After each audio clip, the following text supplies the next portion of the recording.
que a gente sabe que nessas aulas sobre direito penal elas têm rendido, e eu sei que vai sempre render. E aí a gente tem que tomar um cuidado com o nosso horário, que tem É muita gente verdade. que tem horário, né? Então a gente, bora lá. Hoje nós vamos falar sobre o nosso Código Penal propriamente dito, o livro Código Penal, né? A gente já fez essa introdução ao direito penal, né? Ao direito criminal. E a gente vai começar o dia de hoje um pouco menos polêmico, mas com certeza vai terminar polêmico, falando do código em si, né? No Brasil a gente tem um código penal, e temos outras leis com tipificação de outros crimes que vieram surgindo durante o tempo, né? Como, por exemplo, o feminicídio, que é teoricamente mais recente, as leis voltadas, né, regulamentação, a lei de droga, do desarmamento, foram leis que vieram surgindo depois, que, de certa forma, agregam ao nosso Código Penal, tá? O nosso Código Penal, ele tem subdivisões, assim como todos os outros códigos que a gente já comentou, né? E ele tem duas grandes divisões antes dessas pequenas divisões que a gente já viu, porque ele tem a parte geral e tem a parte especial, tá? Tudo divididinho, com os títulos bonitinhos, né? A parte geral do nosso Código Penal trata das normas e dos princípios do direito penal, né? É aquela parte teórica do direito penal. Está escrito lá no nosso código na parte geral. E quando a gente fala na parte especial, é aquela parte que vai falar de cada crime, né? A Vilma tá chegando. Ei, Vilma, tudo jóia?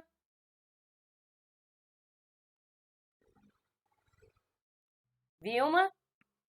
Eu tô conferindo porque da outra vez ela teve problema, né? Com o áudio e com o vídeo.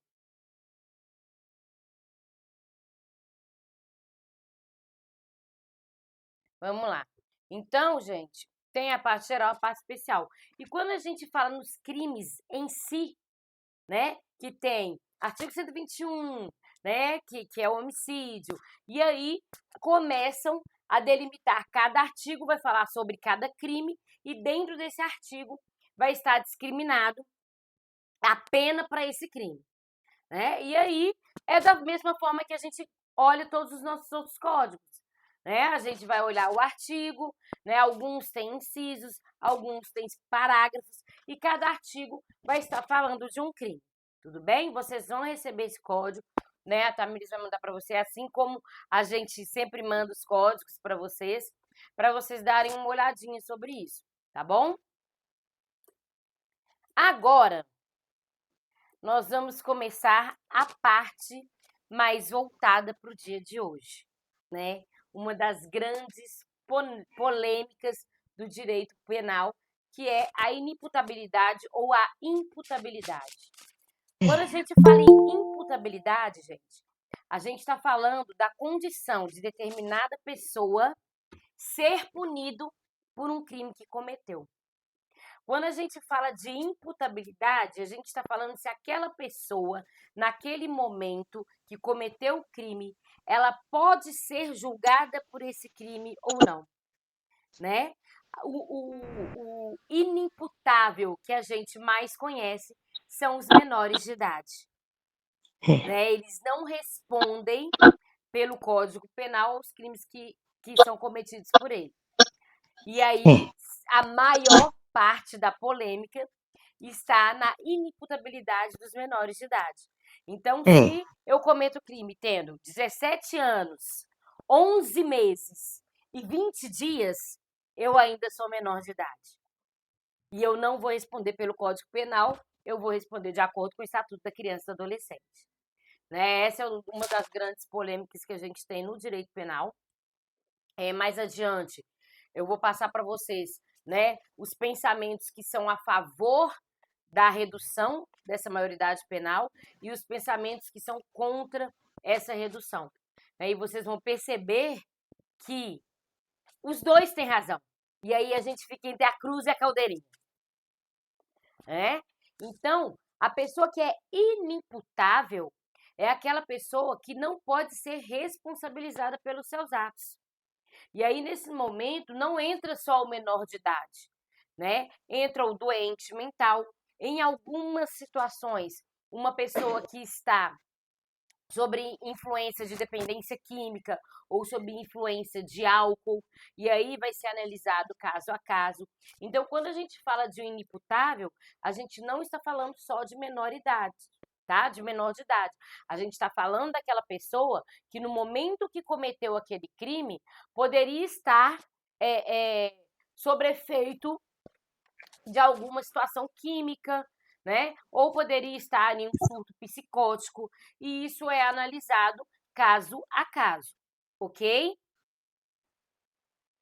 Então, no nosso Código Penal, no artigo 26, está lá escrito: é isento de pena o agente que, por doença mental ou desenvolvimento mental incompleto ou retardado, era, ao tempo da ação ou omissão, inteiramente incapaz de entender o caráter ilícito do fato ou de determinar-se de acordo com esse entendimento. Ou seja, naquele momento, as condições psicológicas da pessoa não garantiam que ela estava entendendo que estava fazendo uma coisa errada. Né?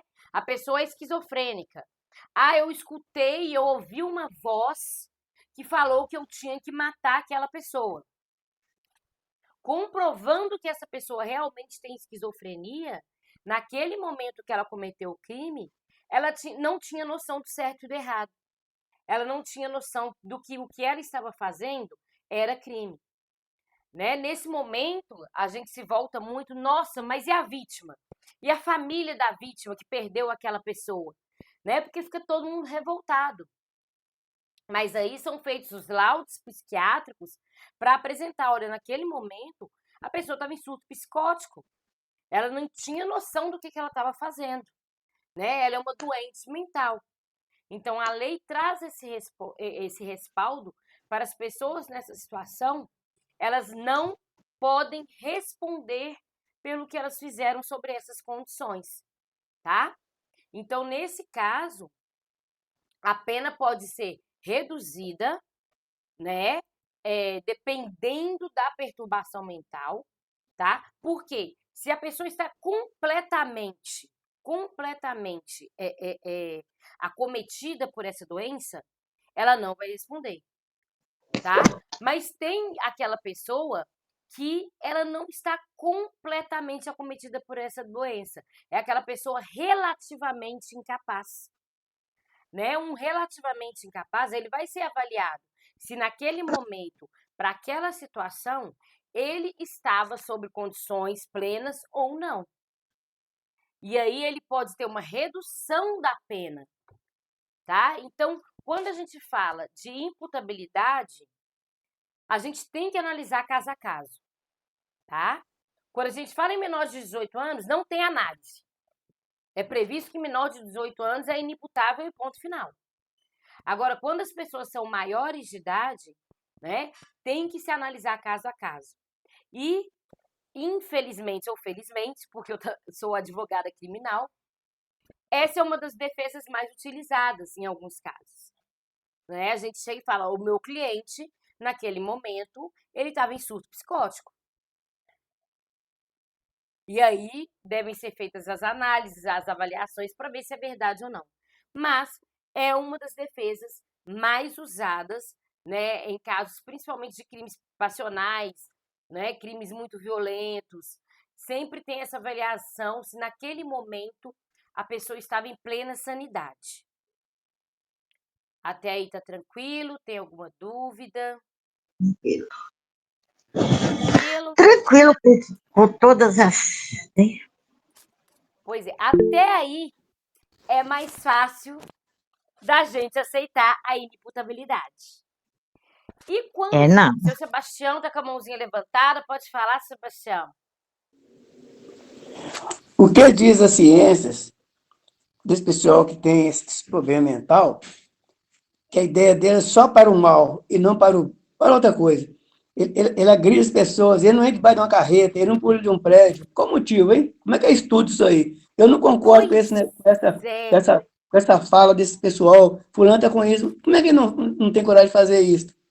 Qual Mas estudo que as crianças acaba. fazem sobre isso aí? Será que o CEP tá dominado só de um lado do CEP, só para ruindade? Pois é, acaba que as pessoas que passam por esse laudo são pessoas que só se descobre a doença mental dela nos surtos, né? A família presencia alguma situação surreal, surtando, quebrando tudo, aí a família começa a se preocupar com a questão psiquiátrica dessa pessoa. A gente vê, ao contrário, pessoas que têm problemas mentais pro oposto da violência. E aí a gente fala, né? Não seria o termo correto, mas é aquela pessoa que fala assim, nossa, fulano chega a ser bobo. E aí, nessa situação, a família não se preocupa em olhar a questão psiquiátrica. Porque a pessoa está ali passivamente. Ela não faz nada contra ninguém, né? Mas ninguém entende que a qualidade de vida dessa pessoa pode ser afetada, né? A cognição dessa pessoa, o estudo, né? A questão de conhecimento, dela adquirir conhecimento ou não. Então, a gente tem uma cultura de só se preocupar com a questão psiquiátrica de alguém quando tem uma questão de depressão ou quando é uma questão, né, que causa violência ou provoca dano a outra pessoa, né? Infelizmente, isso é cultural. A gente não cuida da nossa questão psicológica quando a gente está aparentemente bem ou aparentemente passivo, né? Então fica assim, muitas pessoas têm problema mental, mas como nunca atacaram ninguém, nunca fizeram nada de errado, a família nunca se preocupou em verificar essa questão psiquiátrica, infelizmente. E aí a gente fica sabendo, é o esquizofrênico que atacou alguém porque ouviu vozes. Mas existem esquizofrênicos que ainda não foram diagnosticados porque eles nunca tiveram Sim, crises. sim. Então, assim, Aliás, a gente nunca vai saber, né? Diga, viu?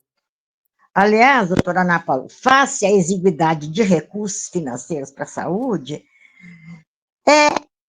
não existe um cuidado com a saúde mental da população. Então, deixa a hora que surtar, leva lá, dá um remedinho e pronto. Quando nós sabemos que tem muita gente latentemente aí. A gente que é professora, nos primeiros dias de aula, você percebe aqueles alunos que certamente vão dar problema no futuro. Aí, a gente não sabia nada disso, formou com 17 para 18 anos, estou falando uma experiência pessoal. Você chama a família falta te matar, porque você está falando que o menino tem problema mental. E quem é você que não tem a menor condição científica para falar? É difícil. É igual o déficit de atenção. Gente, antigamente a gente não falava em déficit de atenção, É, é. né? Era aquele menino que ia para a escola, que as professoras precisavam chamar toda semana para conversar com a mãe, mas ninguém se preocupava, porque ele era um menino quieto, né? É. Que frequentava as aulas, mas ninguém entendia porque ele não dava resultado. E a mãe não se preocupava. Poxa, meu menino não é levado, para que eu vou levar ele no psiquiatra? E hoje a gente tem um olhar não tão preocupante ainda, mas a gente já sabe de déficit de atenção. Várias pessoas só descobrem o déficit de atenção depois de adultos, É, né? Depois de adultos e foram 90. prejudicados, né? Na escola, no aprendizado. Por quê? A gente vem de uma questão cultural que isso é frescura. É, Déficit de atenção é frescura, né? Depressão é frescura, né? Aquele menino que fica mais quietinho, é frescura. Então a é, gente foi condicionado a isso, né? Só não é frescura se ele chegar e derrubar a sala toda. é, Aí todo mundo preocupa. Então a gente tem essa questão cultural de não ter essa preocupação mesmo, sabe? Com a questão mental, porque pra gente só é preocupante quando chega um ato de violência, sabe? Um ato de é, surto. E a gente tem é, que preocupar, gente, é. né? Às vezes um dia parar para pensar na gente mesmo, sabe? Porque a gente tem nossos momentos de tristeza. A gente tem. Quem nunca sentou sozinho em casa e só ficou sentado, parado, pensando na vida? Ou chorando. ou chorando, sem nem ter um motivo aparente para isso, né? A gente não para pensar. Eu geralmente tomo meu vinho, gente. Ligo o som no último volume Eu sozinha, também. sozinha e tomo meu vinho. Mas a gente sabe que alguma coisa tem, né? A gente sabe, É, peraí, vou relaxar. Né? A é, gente não volta esse olhar pra gente. Então a gente tem que ter esse é, olhar, é. né? A gente tem que ter. Tem que tomar Eu, muito cuidado. eu hoje tive um surto psicótico no supermercado por causa de manga. Todas as mangas da banca, todas. Murchinha, tudo acabado. Eu chamei o empregado, depois sem educação comigo, eu peguei a manga e joguei longe. Olha que absurdo. Desabafou. Mas essas Desabafei, situações, joguei bom. porque se a gente parar pra pensar, a gente vai acumulando tanto de coisinha. É, Mas o tanto de coisinha que a gente vai acumulando, gente, uma hora estoura. eu E morri de vergonha. É um lugar que ai todo de mundo me quem tá conhece e na me acha frente. educada. Ai de Não, quem tá na frente na hora do estouro. Mas isso é uma realidade. E não, o quem pior é está que é de um lugar que fora, todo mundo me acha educada. Como é que eu vou voltar? para com a pessoa, ó, foi um momento, foi um lapso, Foi um foi um surto. acúmulo. É. Porque assim, quem tiver na hora é quem leva. E a gente todo dia guarda um pouquinho. Tá o potinho lá, ó. Todo dia a gente É, guarda um pouquinho. Ah, é coisa à é, toa? A gente guarda um pouquinho. E nisso a gente vai guardando, né? Mas o potinho um dia derrama. Então a é. gente tem que se cuidar. Eu Tem tô que rindo cuidar. até agora. Né? Pois é. Depois você volta, ela fala assim, nossa, nem sei, foi minha irmã gêmea. É a minha irmã gêmea mora nos Estados Unidos. Pois é. Aproveita que ela tá longe, foi minha irmã gêmea, gente. Vocês estão confundindo. Vocês estão confundindo. Ela deu uma passada por aqui, vocês estão confundindo. Fui eu, não. Então vamos lá, gente. Menores de 18 anos, nossas queridas crianças e adolescentes. Gente, nunca foi tão recorrente crimes cometidos por crianças e adolescentes.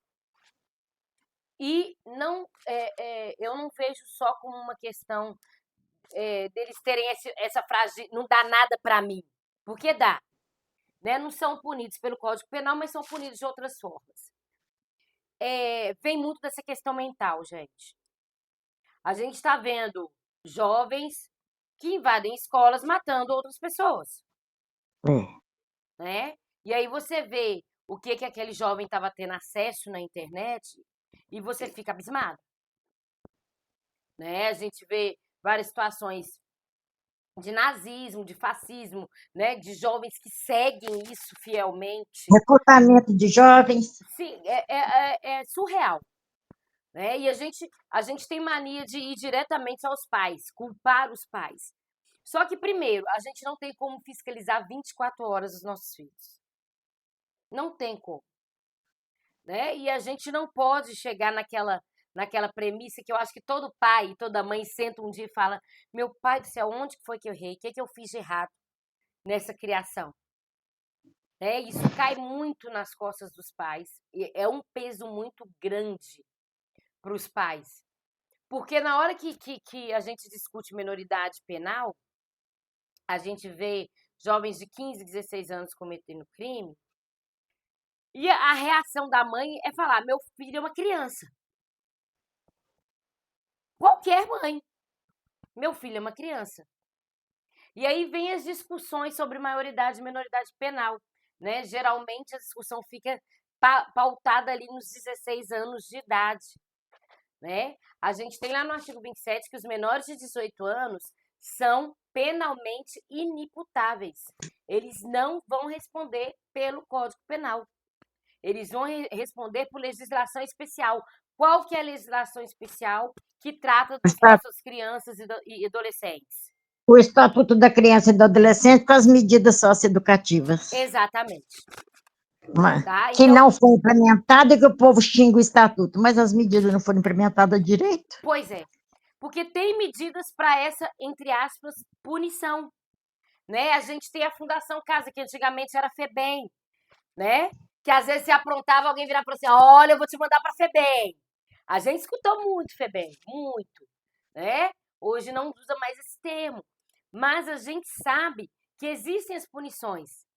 Só que, para crimes mais graves, a discussão fica mais profunda. Né? Uma punição socioeducativa para quem rouba ou furta um celular é uma coisa. Uma punição socioeducativa para quem comete um homicídio, aí a discussão fica pesada. Né? Porque qual que é a discussão? Poxa, um rapaz de 16, 17 anos sabe o que é matar alguém. E aí vem os laudos psicológicos e consegue comprovar que várias dessas crianças e adolescentes com 16, 17 anos podem ser facilmente manipuláveis. E aí tem aqueles que realmente são maduros para responder por isso e tem aqueles que são completamente imaturos que vão na cabeça dos amigos. E aí? Então, na dúvida, mantém-se a situação menos gravosa, que é o que a gente já andou falando, né? Na dúvida, quando a gente vai julgar alguém... Pró-réu. Pró-réu. A gente mantém a situação menos gravosa. E essa discussão, gente, eu não vejo que ela vai ter fim tão cedo no nosso país. Justamente por essas condições. A gente sabe que tem muito menor que sabe muito bem o que está fazendo, mas a gente também sabe que tem um tanto que não sabe, não tem juízo para nada. E aí fica aquela balança, né? Como separar o joio do trigo, vamos falar assim? Né? Tem aí, gente, pode falar, viu? Não, eu só falei sim, concordo com você em tudo. Eu vivi isso, eu fui diretora do Conselho da Criança e Adolescente, daneiro um trem disso. É muito difícil, gente. Difícil É muito demais. difícil. Você vê nitidamente, às vezes, jovens com 17 anos que não tem um pingo de maturidade para nada. Você vê até adulto que não tem um pingo de maturidade para nada. E é muito difícil. E aí você conversa com alguns de 15 anos, você fala assim, nossa, parece que tem 30, pelo nível de maturidade. Sabe? Então a gente fica literalmente em cima do muro. Porque como você muda uma lei que pode punir igualmente todos esses jovens e adolescentes, sendo que você sabe que dentro deles tem alguns que realmente fazem papel de bobo ali.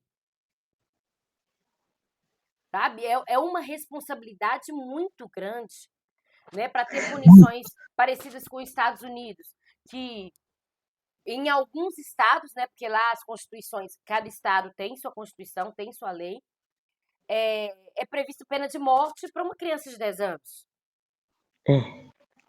Como você chega ao ponto de falar que uma criança de 10 anos estava em plena sanidade mental de tomar algumas atitudes criminosas?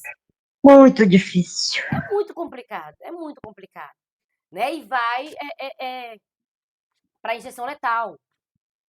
Né? E aí é um peso para a sociedade também, para esse tipo de punição, muito alto.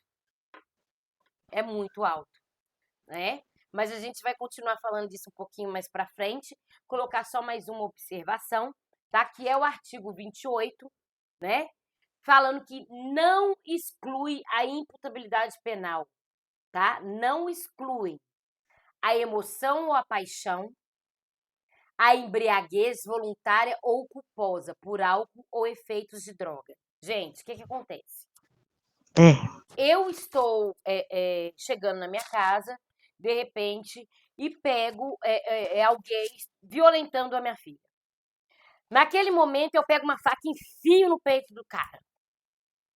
Eu matei aquela pessoa tomada por uma forte emoção ou paixão. Pode ser excludente de licitude. O que é isso? Eu posso não ser penalizada, pois naquele momento que eu peguei no ato, né, esse rapaz cometendo esse crime, eu fiquei cega. Eu perdi a noção do certo e errado. Eu não queria saber se era crime ou não. Eu queria defender a minha filha. Ponto.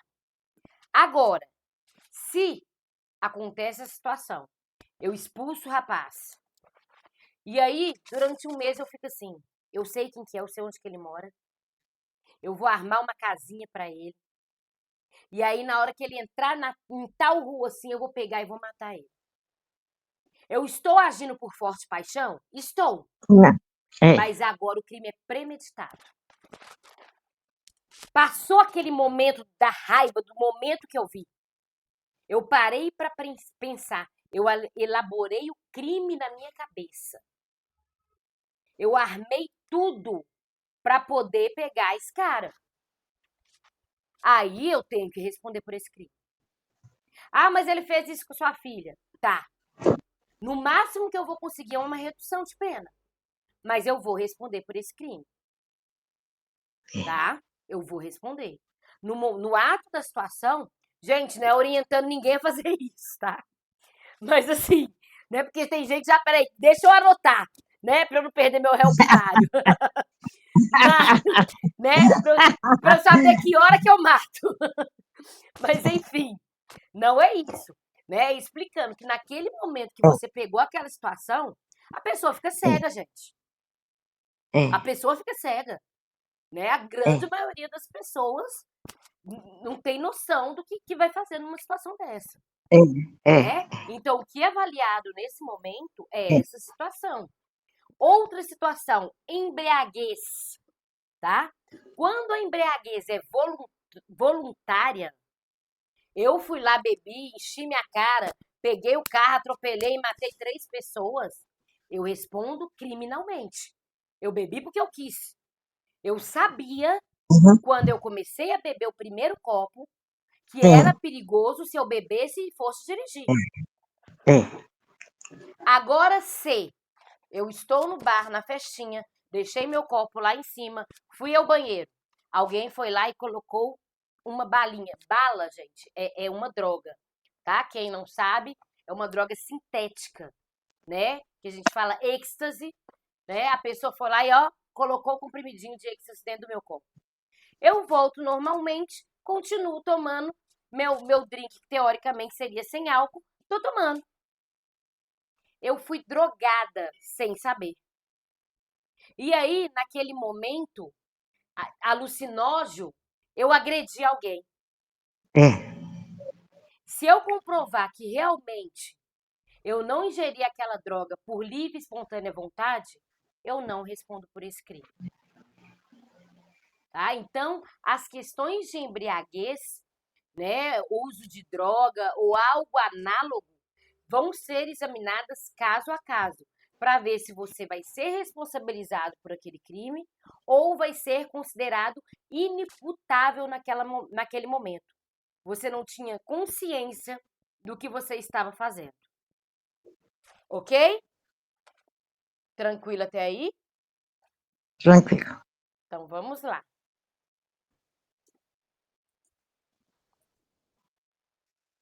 Gente, deixa eu só conferir aqui. Ah, eu achei que eu não tinha. Ana Paula, me parece que também é considerado forte emoção. A mulher que acabou de ter um filho sente a ameaça, não é? Parece que tem uma coisa dessa. Sim. Inclusive, a mulher, a mulher que acabou de dar à luz, ela tem até propensão, em alguns casos, a suicídio, esse tipo de coisa, não é? Exatamente. A gente já teve muitos problemas com relação a isso e ainda existem muitas questões sobre isso, tá? O mais comum é a depressão pós-parto, né? Já aconteceu de mulheres dentro do hospital, né? Acabaram de ter o filho e mataram seu filho. E aí as pessoas apresentam um pré-julgamento sem conhecer o contexto. Né? Nesse momento, existem questões psiquiátricas, sim, mesmo se aquela mulher nunca teve nada, nenhuma questão psiquiátrica, naquele momento pós-parto, né? As mulheres têm uma fragilidade emocional, né? Que podem, inclusive, levar a cometimento de crimes, levar a cometimento de crimes contra o próprio filho. Muitas não querem nem pegar a criança no colo, não querem amamentar, né? E isso é uma questão psiquiátrica, gente. Tá? Eu não sei se vocês tiveram oportunidade de assistir As Aventuras de José e Durval. É a história de Não, Chitãozinho e Chororó, não. né? Tá no Globoplay, gente. Super bacana.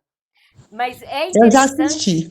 é interessante porque a mãe deles passa por uma depressão pós-parto que não é diagnosticada, né? À época, não tinha esse diagnóstico e ela é internada como louca nesses manicômios que davam choque nas pessoas. Ela passava por eletrochoque, né? Ela foi internada por várias vezes e na realidade ela vinha de uma depressão pós-parto e nesse curso dessa depressão ela ainda perde um filho que piora a situação dela psiquiátrica. E aí vocês veem, isso é bem no início da série, vale a pena assistir, né? Vocês veem como era o tratamento nessa situação.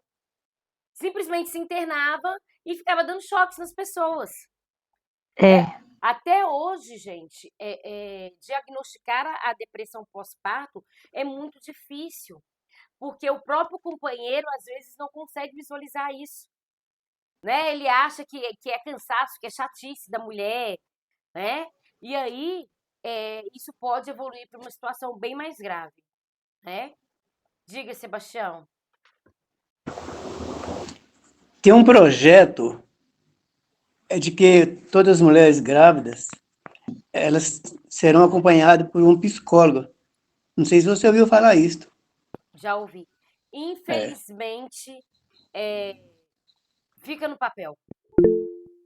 Sabe, eles falam que não tem estrutura, não tem quantidade suficiente de profissionais, sabe? É muito difícil, gente, é muito difícil. Porque a grande maioria das mulheres... muita gente já considera a gente louca, né? O povo já adora chamar a mulher... mulher já é doida. adora chamar a mulher de louca, né? O povo já gosta de chamar a gente de doida. E aí, a linha é muito tênue, sabe? Eu fico esperando alguém me chamar de doido, gente, porque eu falo assim, gente, a assombração sabe pra quem aparece. Esperando alguém me chamar de doido. Eu falei assim, eu sou doida, então vamos ver a doida, então. Porque a gente já tem, é cultural, a gente vem com estereótipo, que se a mulher tá cansada, começa a chorar, tá estressada, tá cansada do serviço de casa, o companheiro mesmo fala assim, não, a mulher é doida. Minha mulher tá ficando maluca. É, Né? Aí a hora que você tá com o trem na cabeça dele, aí eles internam a gente mesmo. Porque é assim, sabe? A gente chega a uns níveis de estresse e como o diagnóstico, né, é muito difícil de acontecer, é assim. A fulana é doida. Ela tacou um trem na cabeça do marido dela. Pirou do nada. O melhor é pirou do nada. Do nada aconteceu. do nada, nada. Nada aconteceu, né? Ela ficou louca e tacou a panela de pressão na cabeça da bênção. Mas assim, brincadeiras à parte, é uma das coisas mais difíceis de serem diagnosticadas, né? A gente vê discussões, principalmente em tribunal, tá? Já houveram mulheres que foram absolvidas por estarem, né, nesse período pós-parto, por serem absolvidas por estarem em período de TPM, tá, gente? Tem mulheres que a TPM literalmente enlouquece. Né? Não é só a cólica ou o estresse, come chocolate. Tem mulheres que realmente, psicologicamente, ficam totalmente alteradas. Então, em tribunais, já foi comprovado que mulheres cometeram crimes nesse momento, né? Que a gente passa, a gente tem, né, que contar até 10 várias vezes, mas é comprovado. Então, quando a gente fala em imputabilidade ou inimputabilidade, cada caso tem que ser avaliado individualmente. Não tem como a gente virar e falar todos os casos de bebida vão ser iguais, todos. Não tem como. Então, aí tem que tem que ser produzido prova, laudos de profissionais, né, gabaritados, para poder discutir aquele momento, né, se houve um crime ou não. Tá? É difícil demais. É muito difícil, gente. É muito difícil. Aí você acaba prendendo numa instituição penitenciária uma pessoa que deveria ir para um tratamento psiquiátrico. E aí fica aquela linha tênue de você descobrir, né, o que aconteceu naquele momento, né, que é difícil. Então, eu deixei aí para vocês, né, nos slides, né, essa importância dessas essas nuances que a gente tem que observar, né? Falando também que os menores de 18 anos vão responder, só que de outra forma, né, através do Estatuto da Criança e do Adolescente. Né? Então, não vai ser uma incumbência do Código Penal, né, arcar com isso. E dependendo do crime, vai ser avaliado caso a caso e vai se verificar também qual era o nível de discernimento, de responsabilização que aquele menor tinha no momento que ele cometeu esse ato. Tá joia? Alguma pergunta até aí? Tranquilo?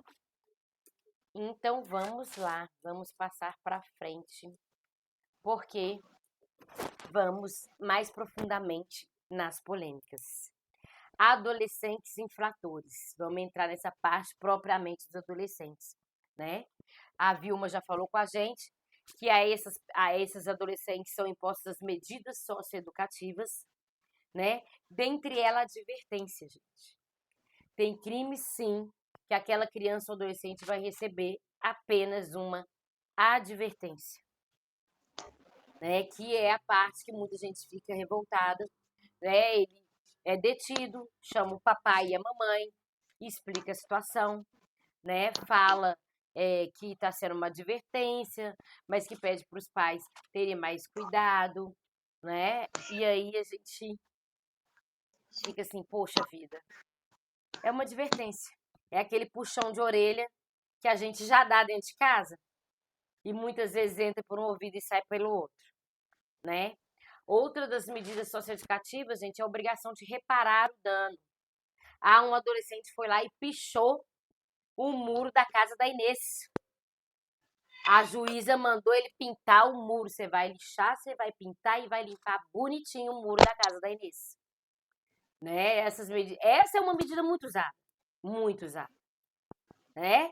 Aí o papai e a mamãe vai comprar tinta, vai comprar material e a pessoinha vai lá limpar o que ela fez. A filha vai tirar da mesada dele o custo da tinta para ele aprender. Pois é, né? Isso se tiver a mesada, porque acaba pesando no bolso do pai e da mãe No mesmo. bolso do povo. Infelizmente. Né? Infelizmente, E quando você é tem um razão. filhinho de papai, já houveram casos que pagou alguém para fazer. Justamente. O muro ficou pintadinho, o menino nem sentiu o cheiro da tinta. Pois é. Né? Então, a gente tem essas situações. Né? Aí, o que eu acho uma das coisas que mais efetivas com relação às medidas socioeducativas são a prestação de serviço à comunidade. Porque aí é ele que tem que ir, ele tem que assinar, e a instituição vai comunicar para a juíza se ele realmente está cumprindo direitinho o que foi determinado. Você vai trabalhar numa creche ajudando a olhar as crianças. Ele tem horário de entrar, ele tem horário de sair, e ele tem a quantidade de dias que ele vai prestar esse serviço. Né? Deixa eu ir pela ordem aqui. O Sebastião estava com a mão levantada. Então... É sem querer. É sem querer. Então, Moema. Pode dizer, Moema. Gente, boa tarde a todo mundo, tá? Boa tarde. Eu estou aqui analisando o que você falou sobre os adolescentes. Você sabe que eu estou assistindo às aulas, todas que aparecem, eu assisto.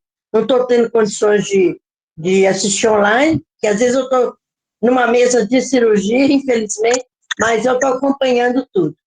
Então, eu estava vendo os vídeos sobre os presídios, fiquei até bem impressionada, fiquei triste pra caramba. Com essas medidas que atualmente tem na lei, você acha mesmo que tem condições de um adolescente ou uma pessoa se recuperar do que ela era? Porque eu não acredito nisso. Eu Olha, não acredito Moema, a que gente tem os tem dois solução. lados, né? A gente tem os dois lados. Eu conheço Tem, casos de que o adolescente nunca mais, assim, falou, nunca mais na minha vida eu quero passar por isso, né?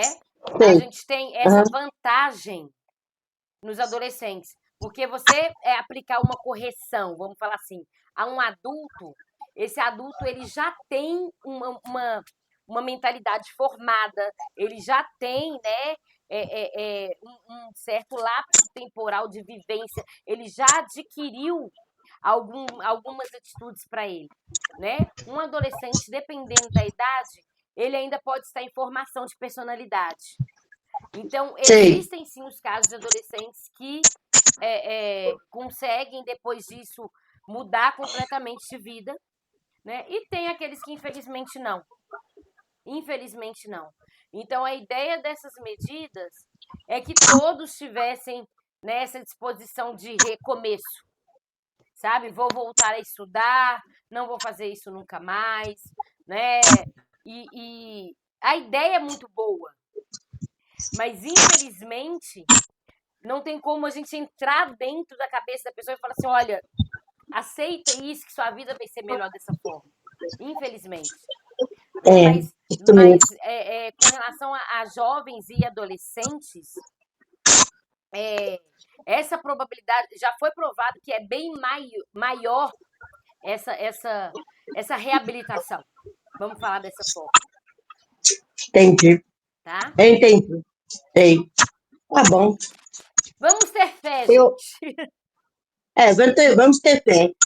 Vamos ter fé, né? A gente não pode desistir. Não pode, não pode. Mas Diga estou pra... gostando muito. Ai, Estou que bom, apaixonada pelo curso. que bom, Muito bom mesmo. que bom. Eu pretendo fazer o curso de Direito mesmo, futuramente, Ai, mais uma. porque Eu vou rasgar vocês tudo pro curso de Direito, gente. a minha intenção, Ana Paula, é ser juiz. Eu quero fazer concurso para juiz. Para mudar muita coisa que eu tenho vontade. Vou Não sei arrastar todo mundo pro curso se de vai dar Direito. certo, né? Mas é o meu sonho. Então, vou continuar na luta. Então, bora, bora. Tá, Eu vou falar com a sua tem que filha. orar. Eu vou falar com sua filha para ficar em cima de você pra você fazer o curso. Eu vou fazer. Já decidi. Eu sou Pois muito é. decidida. Então, bora. E Ontem arrasta o resto mesmo, da turma. Já puxa o resto ontem da mesmo, turma. Ana Paula, o meu irmão comentou assim: puxa vida, você está sofrendo tanto com esse hemodiálise e ainda acompanhando esse curso, eu não aguentaria. Não, depois eu aguento. Eu aguento até o fim. Comigo não tem nada que me derruba. É isso aí, Só é se, isso aí. só se morrer. É isso aí. Tá, joia. E no dia que estiver mais cansada, a aula tá gravada pra você assistir depois. Mas eu assisto, eu acompanho tudo. Cada detalhe. Eu sou apaixonada pelo curso de Direito. Essa área penal, então, é meu sonho. Olha, gente, todo mundo fazer curso de Direito junto com a Moema, hein? Eu vou arrastar todo mundo. Vocês Se vão ver Deus que eu não vou. quiser. É Tá só bom. você rasgar o livro que está aí atualmente e fazer um outro. Tá Pois é, precisando. mas aí a Tá gente, precisando. que vai puxar para rasgar e fazer novo. Ana Paula, eu acho que se você falar, por exemplo, eu penso assim, se você falar com um menino assim, um adulto também, você falar assim, olha, vamos fazer o seguinte, pode continuar fazendo as coisas que você gosta, eu te dou total apoio, pode continuar. Eu acho que dá para mudar. Eu acho que muda. Não, a gente tem. Inclusive, as propagandas também na televisão tinham que ser assim, tudo ao contrário, porque o povo, infelizmente, só escuta se é ao contrário. Se você vê uma mensagem de crueldade na televisão, todo dia você vê naquela mensagem, você cansa daquilo. Aí você pensa assim, poxa, então eu vou mudar, porque eles não estão mudando, eu vou tentar mudar. Eu acho que o negócio tem que ser ao contrário. Aí não sei, né? Pode ser que dê certo, pode ser que não dê. Eu não Né? sei se já foi na sugestão da semana passada ou se vai nessa, que tem uma série da Netflix, né? Eu não sei se é Juízo que chama, que é uma juíza né, acompanhando o julgamento dos menores infratores. É muito bacana. A Moema que está querendo ir para esse lado aí vai gostar de assistir, mas eu acho que vocês também vão gostar de ver. A gente vê situações impactantes. A gente vê uma menor, por exemplo, que na hora que a juíza fala assim, olha, eu vou te dar como medida socioeducativa você ter horário para entrar e para sair de casa, então eu vou deixar você voltar para casa. Aí a menor vira e fala, não, eu prefiro ficar detida, mas eu não quero voltar a morar com a minha mãe. Ela Nossa, fala pesado. desse jeito. A mãe dela está presente, né? Porque os menores, eles não são ouvidos sozinhos. A mãe dela entra em prantos e fala, pelo amor de Deus, filha, não fala isso. Ela fala assim, não, eu não vou voltar para casa para passar o que eu passava na minha casa, não. Eu prefiro ficar detida. Então, Como é que chama a série? se não me engano, é Juízo. Tá na nossa listinha. Eu vou conferir e eu mando lá para vocês qual que é. Tá Tá bom. na nossa listinha de sugestão. Mas é bem impactante, sabe? Uma adolescente virar e falar isso. Eu prefiro ficar detida. É bem Então, impactante. assim, você vê que às vezes tem essas situações que o adolescente está fugindo de outras situações. Né? Existe isso E a também. gente tem que analisar isso tudo. Sabe? Pois é. E aí. E eu acho que essa obrigação, eu acho que está nas costas do juiz. Ele que tem que decidir. Mas eu acho que o juiz. o problema, entre aspas, é que o juiz tem que seguir o que está escrito. Então, Justamente. muita coisa Também. que está escrita tem que mudar. Eu sei, também. Mas, na verdade, a sociedade, né, Ana Paula? Tem que mudar. Né? É isso mesmo. Diga, Valmir. Tá bom, então. Valmir tá com a mãozinha ali também, ó. Oi, Ana Paula. Eu fiquei fora do ar aqui por problema de conexão, mas eu consegui voltar. Mas eu queria só fazer duas perguntinhas. Você falou, eu peguei na parte aqui da panela de pressão, né? Que os doidos pegam a panela de pressão e tacam na cabeça. Mas antes, um pouco, eles usavam era aquele rolo de fazer pastel, macarrão, lembra? Pois é, não acha mais fácil o rolo, gente, de abrir Pois massa? É mais pesadão, mais fácil né? até de segurar, ó. É mais fácil de segurar. Pois é. Que tem cruzes. Mas outra coisa também, Ana Paula, esses menores infratores, sabe? Eu já sofri com a maioria deles também em aula, em sala de aula. Era assim, eles viravam para a gente e falavam assim, olha, o meu pai é bandido, assassino, ele está preso e eu estou querendo seguir o mesmo caminho dele, sabe? Eles falam na cara da gente, sem medo nenhum. Aí é a hora que a gente dá uma pesada também. Porque de algum lugar ele tirou que isso é bom. Porque a gente também vê aquelas crianças e adolescentes que ficam tristes pelo pai estar preso e falam assim, eu nunca vou querer que minha vida seja a vida que meu pai tem.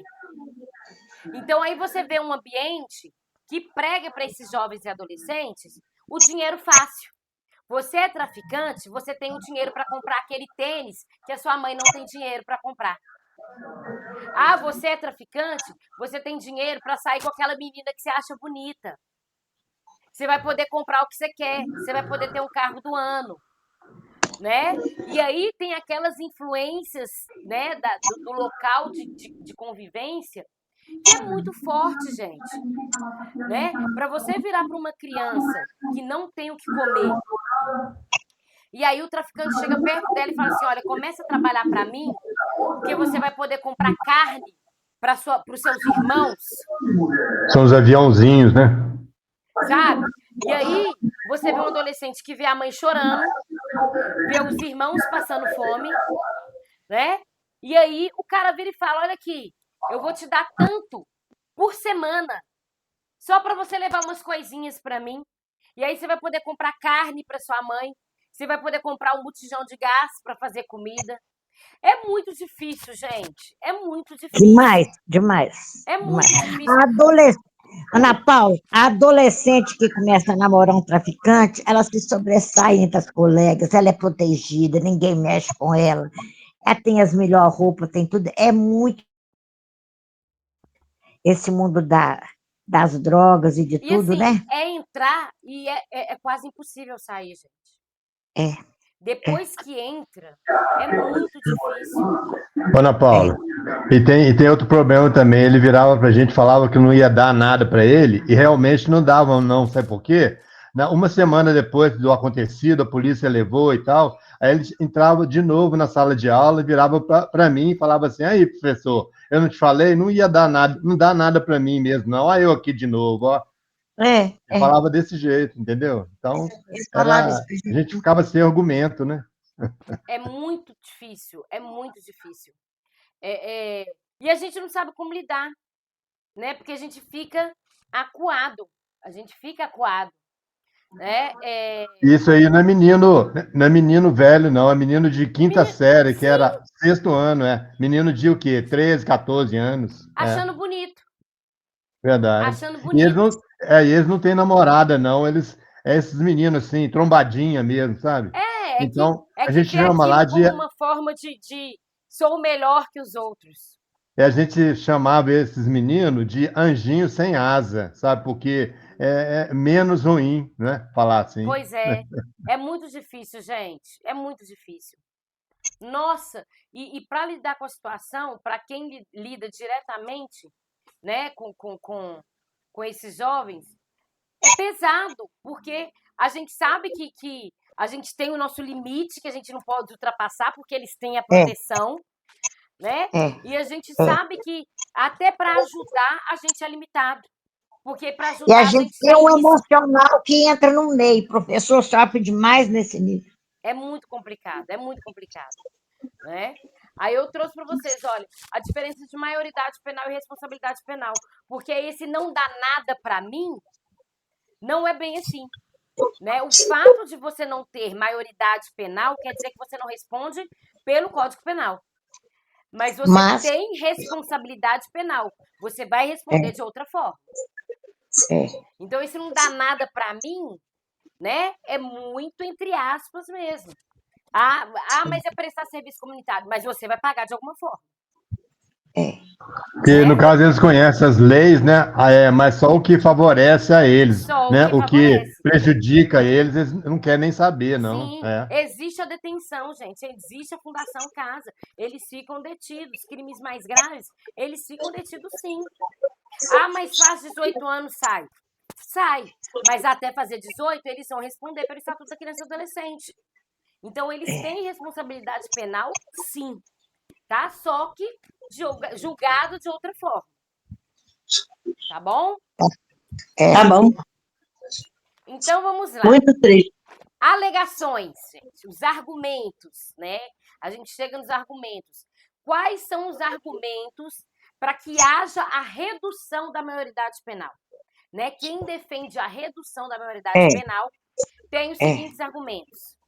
É mais eficiente educar do que punir. Então, seria investir na educação. E isso a gente já pede há muito tempo, né, gente? Investir lá embaixo na educação. Quem já foi professor sabe que não é bem assim que a banda toca, mas, né, é um dos argumentos. O sistema prisional brasileiro não contribui para a reinserção dos jovens na sociedade. Seria aquilo de entrar e sair pior do que né? Prender menores agravaria ainda mais a crise do sistema prisional, né? Então, quem é contra essa redução, fala assim, gente, já está lotada a prisão. A gente também vai começar a condenar maiores de 16 anos? Já está lotado. Aí você está com um menino de 16 anos, com um cara de 40, que é chefe do tráfico, para conviver, né? Como que vai ser? O que esse menino vai aprender lá dentro? Né? Como é que ele vai voltar para a sociedade? Né? Crianças e adolescentes estão em um patamar de desenvolvimento psicológico diferente dos adultos. É aquilo que eu falei. O adulto já tem uma personalidade formada. A grande maioria das crianças e adolescentes ainda estaria em formação. Então, tem uma esperança, tem uma expectativa para que haja uma mudança nesse intervalo de tempo. Né? A redução da maioridade penal afetaria principalmente jovens em condições sociais vulneráveis. É aquele jovem que entra para o tráfico para comprar carne para a mãe dele porque não tem comida em casa. Ele não entrou para o tráfico porque ele quer ser o cara que tem dinheiro para poder, né, mostrar para a mulherada. Ele entrou inicialmente porque na casa dele não tem o que comer. Tendência mundial é da maioridade penal aos 18 anos. Vários países que têm a maioridade penal em 16 anos já estão rediscutindo para que essa maioridade penal passe a ser 18 anos. Tá? Então, isso aí são os principais argumentos de quem é contra a redução da maioridade penal. E aí a gente vai para os principais argumentos de quem é a favor dessa redução. Adolescentes de 16 e 17 anos já têm discernimento suficiente para responder sobre seus atos. A gente falou inicialmente, né, da questão psicológica. A gente tem adolescentes de 16, 17 anos que tem a cabeça de um cara de 30. E a gente tem adolescentes de 16, 17 anos que é um bobo. Né? Então, assim, teriam sim aqueles que poderiam responder, porque eles têm maturidade suficiente para responder. Segundo, a maior parte da população é a favor da diminuição da idade penal. Né? Seria um outro ponto que eles argumentam a favor da redução. Com a consciência de que não podem ser presos, adolescentes sentem liberdade para cometer crimes. É aquilo, eu vou cometer um crime porque não dá nada para mim. Né? E muitos esses grandes grupos de criminosos gostam de ter adolescentes no meio deles, justamente para que eles arquem com qualquer dano. A polícia pegou, o adolescente assume. A polícia prendeu, o adolescente assume. E isso realmente acontece. Né? Muitos países desenvolvidos adotam maioridade penal abaixo de 18 anos. Né? Um país desenvolvido que adotaria são alguns estados nos Estados Unidos. Né? Aí a gente vê, é aquilo que a gente falou, a condenação à morte de um menino de 10 anos. Até onde isso é extremo desse jeito? Né? As medidas do Estatuto da Criança e Adolescente são insuficientes. Não. Né? Então, Posso falar? Elas não foram implementadas direito. Exatamente. Gente, a nossa lei, tudo que está na nossa lei no papel é maravilhoso. O nosso estatuto é avançadíssimo no papel. Pois é, no papel. A gente precisa que as leis sejam cumpridas do jeito que elas estão no papel. Seria tudo muito certo, seria tudo muito lindo. Mas, infelizmente, isso não acontece. Né? E a redução da maioridade penal diminuiria o aliciamento de menores para o tráfico de drogas. Não teria mais essa abordagem, né, aos menores para poder servir de bode expiatório. Né? Teoricamente, o tráfico não chegaria mais aos menores de idade. Tá? Então, esses são os argumentos mais usados para quem é a favor da redução penal. Então, a gente vê, gente, que tem argumentos fortes dos dois lados. Né? A gente enxerga isso. É nítido que tem argumentos fortes nos dois lados. E aí, a gente fica em cima do muro. O que a gente faz numa situação dessa? De que lado que a gente fica? Né? É muito difícil, gente. É muito difícil. Né? E a gente fica tentando encontrar soluções para suprir isso. Eu vejo que a principal solução que a gente tem na mão já, né, é a educação. É o que a gente já tem na mão. Né? É conhecimento. É tentar por esses meios. Né? Enquanto a gente fica em cima do muro, o que a gente tem em mãos é a educação. Realmente. Né? Alguma dúvida, gente? Algum comentário? Ana Paula, como sempre, eu acho que você é brilhante para explicar as coisas para a gente, para mostrar os dois lados da questão sem partidarismo, porque o campo do direito, ele é um campo difícil mesmo, né? E quando fala em adolescente, então, fica dificílimo. Mexe com a nossa sensibilidade, com os nossos compromissos, né, na sociedade. No meu caso, mexe com a minha alma de educadora, porque diz que prostituta, jornalista e professora nunca deixa de ser, mesmo depois de aposentado. Então é tudo muito complicado. Diz que é jornalismo, prostituição e magistério. Você nunca sai disso. Fica. Mas assim, Ana Paula, todos nós somos professores, né? É. A gente tem que passar para frente o conhecimento que a gente tem. sim. Ô, Ana Paula, você tinha uma lei aí que falava que jovens de 16, antes de completar os 18 anos, de 16 anos, 17, né? Eles poderiam votar e ter carteira de motorista. Foi vetado isso aí ou continua? Votar Votar pode. pode. Tá? Carteira de motorista, não. Beleza. Votar pode e é opcional. Tá? Eles não são obrigados. Sim. Nos Estados Unidos, você tira a carteira de motorista a partir de 16, em qualquer Exatamente. estado. Mas eu nem Ok. sei se eu queria isso aqui, gente. A gente não tá podendo tirar carteira nem depois dos 30. O povo tá matando no trânsito. Eu nem sei com quantos anos mais que a gente tem que tirar carteira. A gente... A coisa tá tão feia que a gente não sabe mais quem tem juízo para dirigir. A coisa tá nesse nível. Sou motorista recente, posso falar com propriedade. Tirei minha carteira em agosto. E não tenho, gente, tenho zero segurança. Na autoescola você não aprende a dirigir, você aprende a tirar carteira. Então, assim, você não sabe dirigir, enfrentar um trânsito aí, você não sabe. É diferente. Tem que ter a escola por fora agora para aprender. Não, mas normalmente a carteira é o principal, e depois você vai aprender mesmo ali, na rua, né, dirigindo, né, não precisa de pôr a mãozinha para fora mais, né, que negócio. Com a cabeça para fora, vai eliminando. Mas aí Mas você tem o que perigo dirigir tá pra aí, você eu e pros acho. outros. Aí você tem que dirigir pra você e pros outros. Tem isso. Porque corre o risco de você pôr a mão para fora e alguém levar ela embora. Então, Ainda levar os anéis que você estiver usando. pois é. Aí tem aquilo, né, que na teoria é um jeito, na prática. Então a gente tem que pensar muito. Eu acho que a principal arma que a gente tem, gente, é a educação, é conhecimento. Também acho. Não tem outra forma. Não tem outra forma. É a única, por enquanto. Sabe? Pelo menos até o momento é o que a gente tem na nossa mão. Né? É o que todo mundo pode passar para frente. Né? E a gente fica chateado, sabe?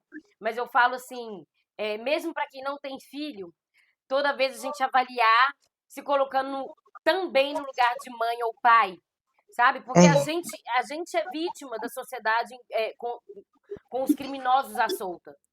E aí a gente vê, quando a gente vê um adolescente há 14, 15 anos cometer um crime, roubou meu celular, e a gente fica possessa, né? A gente quer sim que seja punido, que passe pelas medidas socioeducativas. E aí, olhando de fora, a gente pensa, né, em quem sofreu o crime, que as medidas socioeducativas devem prevalecer sim, e aí a gente pensa na mãe daquele menino pensando, meu Deus, e agora o que eu vou fazer para mudar esse contexto do meu filho, para tirar ele dessa vida? Então, o que a gente tem é educação. É o que a gente tem. Né? A gente não tem mais nenhuma arma nesse momento que possa ser mais forte que isso. Né? Então, gente, já passaram-se 11 minutos do nosso horário. Né? A gente não percebe. Vocês vão receber mais materiais, né? Vocês podem mandar as dúvidas pra gente, mas a gente vai estar aqui. Tá? Vocês podem ficar tranquilos com relação a isso. Viu? Ô, Ana Paula, Sim. você sabe o meio de se resguardar se roubar o seu celular? Diga. É você, asterisco, jogo da velha, 06, jogo da velha. Aí vai aparecer o número Do e-mail. celular. Do e-mail do celular. Isso. Tem que anotar, gente. Deixa anotado. Porque é o item mais roubado e furtado que a gente tem no Brasil. Esses dias, na Afonso Pianês prenderam 500 celulares, tinha 10 com furto e estava com e-mail. Aí foi fácil a pessoa recuperar. Sim. Não sabe o número aí, é mais complicado, né? Tem que anotar. Tem que anotar. Né? Vocês entenderam aí, gente? É a única Eu já anotei, segurança. eu já tenho já. Jogo da velha, 06, jogo da velha. Aí, eu vou colocar no chat. Jogo da velha, 06, jogo da velha. Jogo da velha, 06, jogo da velha. Repete, Sebastião. Asterisco, Asterisco, jogo da velha, Sim. 06, Jogo da Velha. Ó, Repete mandei, o cabeça, Sebastião. mandei Desculpa, aí no desculpa. chat, ó. Ó, asterisco. Hã? Mandei no chat Tá. aí. Ah, tá. É isso mesmo. Asterisco, Jogo da Jogo Jogo da da Velha. Velha? Velha. 06, Jogo da Jogo da Velha. Velha. Ô, gente, não anota isso no celular, não adianta. Tem que anotar numa agenda e guardar. no Guarda esse caderno. número. Isso. É. Uhum. Guarda aí. Todo mundo anotou, né? Uhum. Sim. Então vamos lá, gente. Vamos finalizar nossa aula. Uma boa tarde para vocês todos. Né? Obrigada. Continuamos Ok. nos falando. Semana que vem tem mais aula online. Qualquer dúvida vocês podem mandar para a gente, combinado? Muito Combinado. obrigada, Ana Paula. Como sempre, foi brilhante. Obrigada, Ana Paula. Por nada, Boa gente. tarde, pessoal. Beijo. Até mais. Boa tarde para Beijo. vocês. Pessoal.